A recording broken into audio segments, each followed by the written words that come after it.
Hello everyone, today we are going to talk about a drama film called Life Feels Good from 2013. Enjoy your viewing.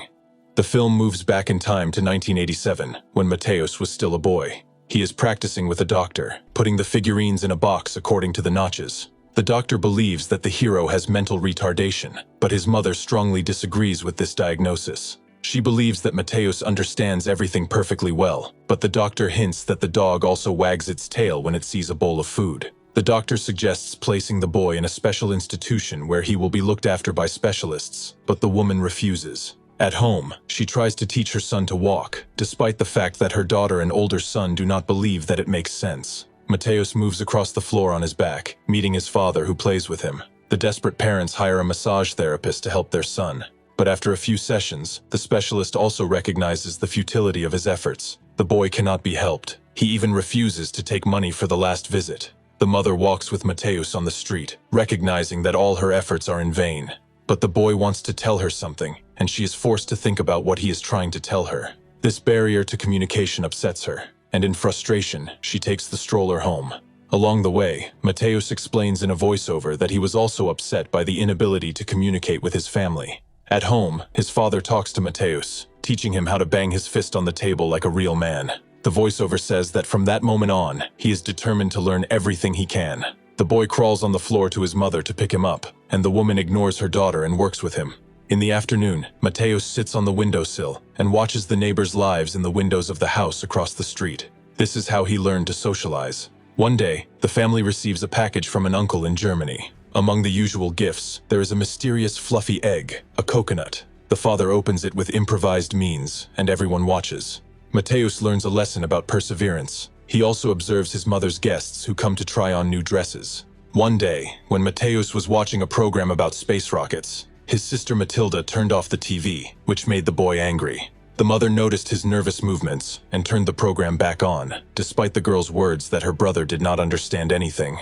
Along the way, Matilda asks where her hairpin is. Mateus crawls to the couch, making moans. His relatives try to calm him down, but in this way he wanted to draw attention to the barrette that had rolled under the couch, albeit to no avail. The year 1989 comes. His father is showing Mateus the night sky through the window, telling him about the stars. Off-screen, the protagonist himself wonders what his father's job is. When the boy grew up, his father made him a new wheelchair out of scrap materials, a sawn-up folding bed and wheels from a trolley. Later, celebrating the first democratic elections in Poland and the liberation from socialism, the father goes to the store, ostensibly to buy a new door lock.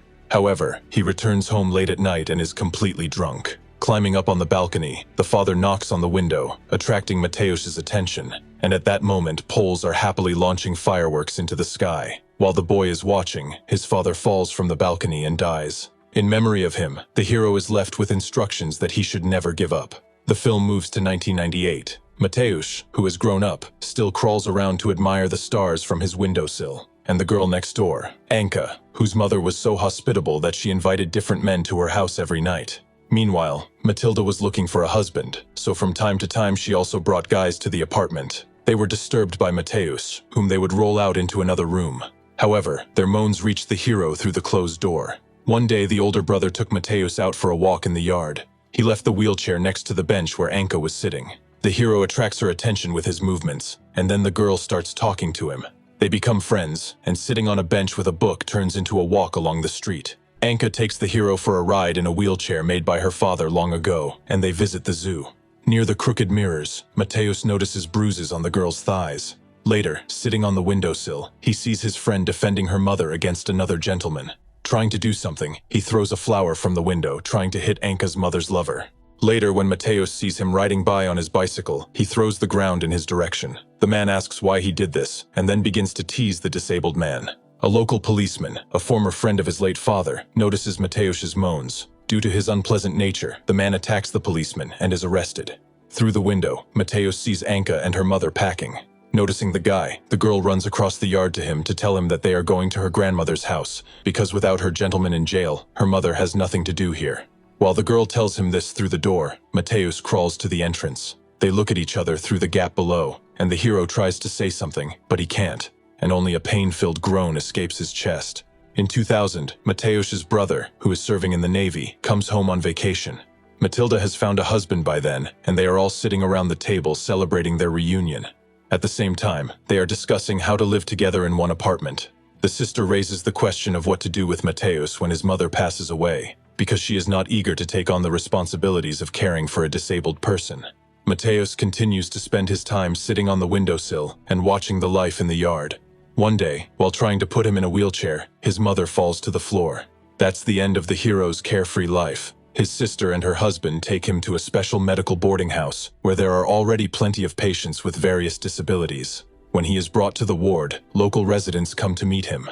The hero gradually settles down in the institution, hoping that sooner or later his mother will come and take him away. Life in the boarding house goes on as usual, but Mateus cannot get used to it, and he feels that it is not the place for him. One day his mother comes to visit him after being discharged from the hospital. She pauses for a second at the entrance to the ward before going in to see her son. After spending some time with him, the woman is about to leave to catch a train. She promises to visit him on Monday. Realizing that he has been abandoned, Mateus gradually falls into depression, despite the fact that the staff takes care of him. The situation changes when a new volunteer girl shows up. The sight of her breasts calms the boy down a bit. His mother continues to visit him and tell him about the life of his brother and sister. Despite all this, Mateus hated his mother for leaving him here. He even falls out of his chair from the excess of feelings. After this incident, he was placed in a room with padded walls for a while and given a boxing helmet so that he would not accidentally hurt his head. After it was discovered that Mateus bites his lips to the point of bleeding while lying down, doctors, instead of feeding him sitting down, tie him to a dental chair and grind his teeth. Returning from the procedure, the humiliated Mateus takes advantage of the nurse's absence. He rolls the wheelchair to the stairs and then falls down, remembering his father's words that sometimes, when you can't stand it anymore, you have to hit the table with your fist. He rolls down with the chair and the screen goes black. However, his attempt to leave the world failed, and he is taken to the hospital. The year 2005 comes. A nurse brings a new volunteer, Magda, to the ward of Mateus and the others. This is a test so that she can see what she will have to deal with and refuse. Looking at her, the hero thinks that perhaps a woman's breasts are not the most important thing. She looks after the hero, noticing that he reacts to her words. One day, the girl turns on the music in the ward and dances, saying that this is her way of distracting herself from heavy thoughts. A nurse catches them doing this. Magda says that Mateus understands what he is being told, but the nurse is skeptical. During the next bath, the hero reacts to the magazine in the hands of the orderly, which does not escape Magda's attention. On his birthday, when Mateus turns 25, his mother visits him and brings him a cake. When Magda shows up, she asks for permission to take him for a walk outside the boarding house. Soon after, in the middle of the night, Magda enters the ward. She has a gift for the hero. The girl brings an interesting magazine which she shows him, noting his interest in it. Convinced that he is interested, Magda takes off her clothes so that Mateus can touch her. Later, Magda takes Mateus to a restaurant for a festive Christmas dinner. Her father, stepmother, and guests are there. The appearance of a disabled man in a wheelchair spoils the atmosphere a bit, but the girl immediately makes it even worse by introducing the hero to her fiancé and kissing him.